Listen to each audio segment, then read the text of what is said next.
যদি না ফিরতে পারে তাহলে ওরা ক্ষমা করে দিতে বলছে। ভাই আপনারা দেখেন এই যে আমরা কই দিয়ে যাচ্ছি,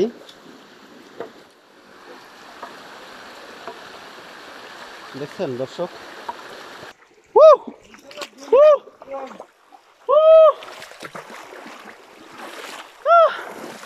সত্যি অসাধারণ পানি। না না, একসাথে মরবেন কেন? আমি আছি না সামনে, আমি আপনাদেরকে ধরবো, বাসি মরি একসাথে। আজকে যা কিছু হয়ে যাক, আপনাদেরকে এই আমি দেখাবো, ঝর্ণা দেখাবো। তবে সেটা এই ভিডিওতে অল্প কিছু থাকবে, শুধু ঝর্ণা দিয়ে একটা ভিডিও। আর এই যে আসার একটা দুর্গম রাস্তা পাড়ি দিলাম, এইটা নিয়ে শুধু একটা ভিডিও থাকবে। আশা করি আপনারা ভিডিও দেখবেন, কারণ কত কষ্ট করে আপনাদের জন্য ভিডিও বানাচ্ছি। এই যে দেখুন পিছনে তো কষ্ট করে আসছে, এবং নামতে হবে কি রাস্তা। আলম ভাই, আমরা কি ঝিরি পথে এসে পড়ছি? সামনে ঝিরি পথ আপনারা দেখছেন কিনা? ওই যে পাহাড়ি ঝর্ণার যে পানি বয়ে চলার জন্য যে নদী বা খাল আমরা বলতে পারি ছোট, সেই খালটাই কতটা কষ্টের।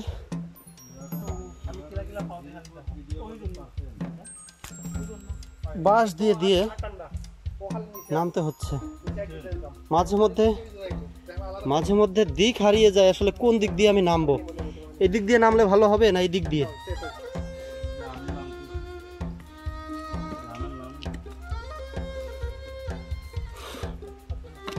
কতটা কষ্টের বন্ধুরা। বৃষ্টি পাওয়ার মতো একটা শব্দ আসছে কানে, বৃষ্টির শব্দের মতো একটা শব্দ। আপনারা সেই শব্দটা পাচ্ছেন কিনা আমি জানি না, তবে এত দূর কষ্ট করে নামা আসার কিছুটা যদি দেখেন, এই যে আমি এখানে নামলাম, আমার নামাটা যদি একটু গরমিল হতো বা হেরফের হতো, তাহলে দেখেন সামনে এই ধরনের বাঁশ, অসংখ্য বাঁশ রয়েছে, যেগুলোর উপরে যদি আপনার গলাটাও এসে পড়ে, আপনার দ্বিতীয়বার, বা গ্রামে একটা কথা আছে, মা বলার সময়টা আপনি পাবেন না। পানি খাওয়া তো দূরের কথা, মা বলার সময়টা আপনি পাবেন না। আমি সত্যি আপনাদেরকে বলে বোঝানোর ভাষা পাচ্ছি না, কতটা কষ্টের এই রাস্তা হেঁটে আসা। পিছনের দিকে সাফি ভাই কিন্তু তুষার ভাইকে নিয়ে ফুল প্রোটেকশনে নিয়ে আসছে। তুষার ভাই কিন্তু আচ্ছা ওকে, তুষার ভাই কিন্তু মাঝে মধ্যে অনেকটাই ভেঙে পড়তেছে যে আমি আর যাব না, আমাকে এখানেই রেখে যা। কিন্তু এখানে সত্যি রাখা যাবে না, অনেক দুর্গম, এবং এখানে অনেক বন্য পশু আছে যারা এসে একা থাকলে যেটা হয় দেখেন, এই যে কি রাস্তা, এই যে কোন পাশ দিয়ে যে নামি নিজেও বুঝতে পারতেছি না। একে বাঁশের ঝাড়, ধুয়ে তার মধ্যে রাস্তা, তৃতীয়ত অনেক কষ্ট। আমরা ঝিরিপথে এসে পড়ছি, দেখেন আমরা ঝিরিপথ দেখব।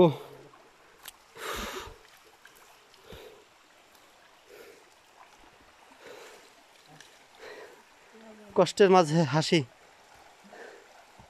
এত হাসির পর আমরা ঝিরিপথ দেখতে পেলাম।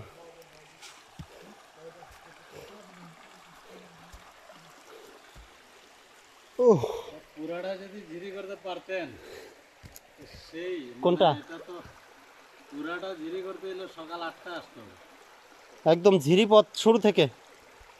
আলম ভাই বলতেছে ঝিরিপথ যদি শুরু থেকে হাঁটতাম তাহলে সকাল 8টায় আসতে হতো, তাহলে আমরা 3 ঘন্টা হাঁটার পর এই ঝিরিপথ আমরা ঝিরিপথের সৌন্দর্যটা উপভোগ করতে পারতাম। তবে বিভিন্ন জায়গায় লেক টেক আছে, হয়তোবা অন্য কোনো একদিন আসবো।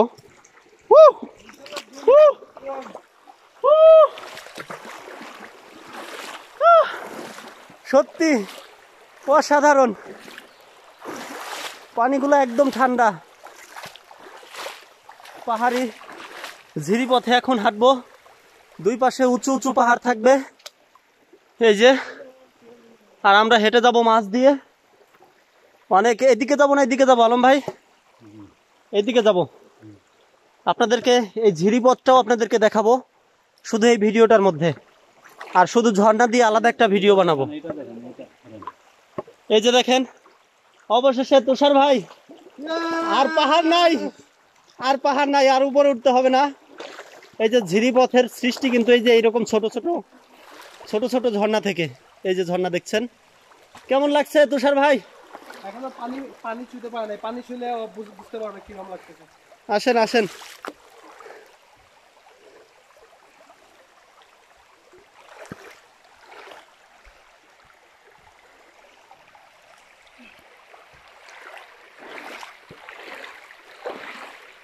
সত্যি সত্যি অসাধারণ, বিউটিফুল বাংলাদেশ।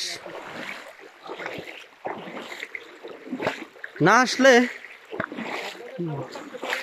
ও আরেকটা সতর্কতা, এখানে শামুক থাকার অনেকটাই সম্ভাবনা, যার কারণে সাবধানে পা রাখতে হবে, এবং কিছু কিছু জায়গায় গর্ত আছে।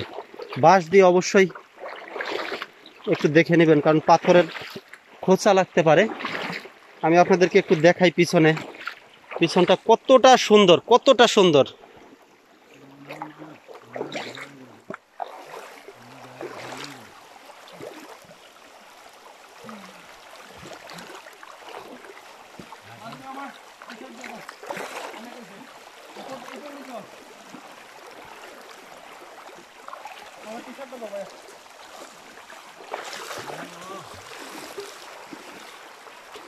সাফি ভাইয়ের টি শার্ট আমার কাছে ছিল, আমরা লেট করবো না এখন, আমরা খুব দ্রুত হেঁটে যাব পাহাড়ি ঝিরিপথ। আসলে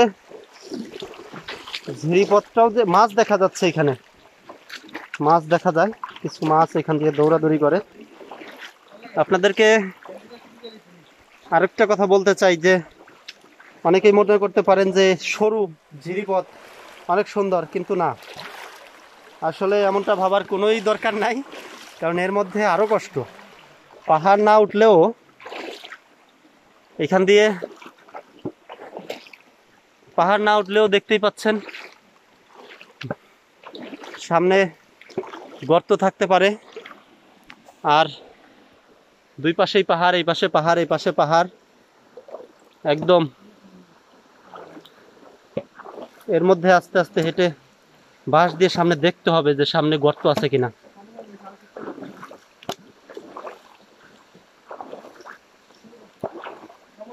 হ্যাঁ ভাই, হ্যাঁ আপনাদেরকে একটা কথা জানায় রাখি, আমরা অল্প কিছুদিনের মধ্যে ড্রোন কিনবো। ড্রোন এনে আপনাদেরকে একদম ফুল উপর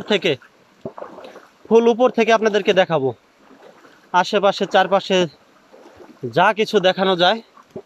ড্রোন ভিউগুলো আসলে একটা ব্লগে ড্রোন ভিউ না থাকলে আমি মনে করি ব্লগটা সৌন্দর্য পায় না বা পরিপূর্ণ হয় না, কারণ ড্রোন দিয়ে দেখানো উচিত যে আমরা আসলে কতটা সৌন্দর্যের গভীরে লুকিয়ে আছি। এই যেখানে একটু বেশি শব্দ হচ্ছে,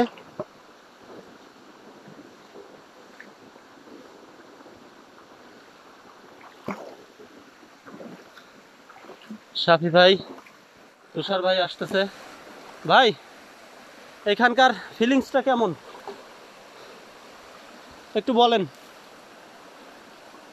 তুষার ভাই কেমন লাগছে? এখন তো কিছু বলতে পারবেন, আস্তে একদম ঝর্ণার পাশে গিয়ে বলবেন, পাথর পাথর দেখবেন। ও তুষার ভাই বলতেছে একদম গাড়িতে গিয়ে, হ্যাঁ যদি না ফিরতে পারে তাহলে ওরা ক্ষমা করে দিতে বলছে। তুষার ভাই যদি না ফিরতে পারে ক্ষমা করে দিতে বলতেছে। আসলে এমন কথা বলা একদমই ঠিক হবে না। আপনারা দেখেন এই যে আমরা কই দিয়ে যাচ্ছি,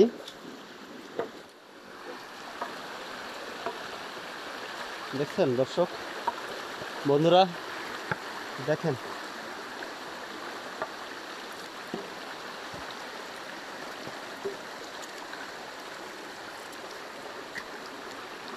ঝর্ণার শব্দ আর বৃষ্টির শব্দ প্রায় সেম। টিনের ঘরের বৃষ্টির শব্দ বা গ্রামের বৃষ্টির শব্দগুলা অনেকটাই সেম, কিন্তু শহরে তো অনেকটা বৃষ্টি বোঝা যায় না, কখন বৃষ্টি হয় কখন রোদ হয়। বিল্ডিংয়ের মধ্যেই, চার দেয়ালের মধ্যেই সব আটকা পড়ে থাকে।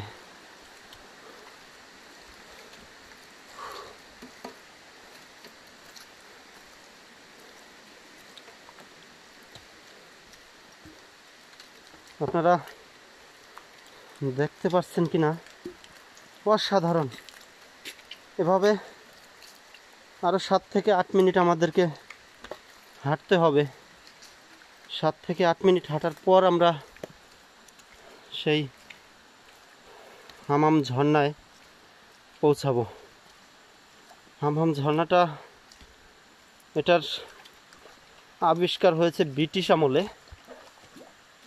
হয়তোবা আমি আপনাদেরকে পরে ভিডিওর মধ্যে নোট করে দেব যে আমি এখন হয়তোবা বলছি, ব্রিটিশ কোনো এক ব্যক্তি তার লোকজন নিয়ে প্রথমে এই ঝর্ণাটা আবিষ্কার করে।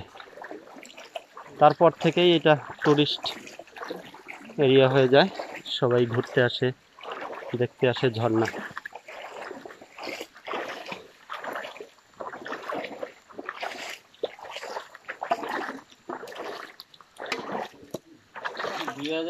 থেকে শুরু ঝর্ণা।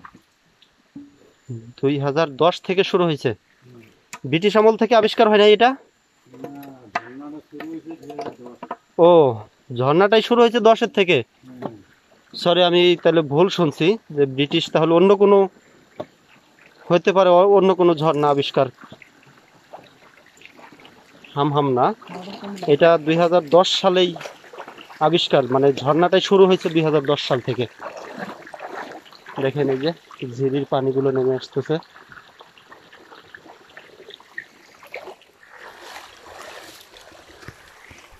দেখতে থাকুন, সৌন্দর্য উপভোগ করতে থাকুন।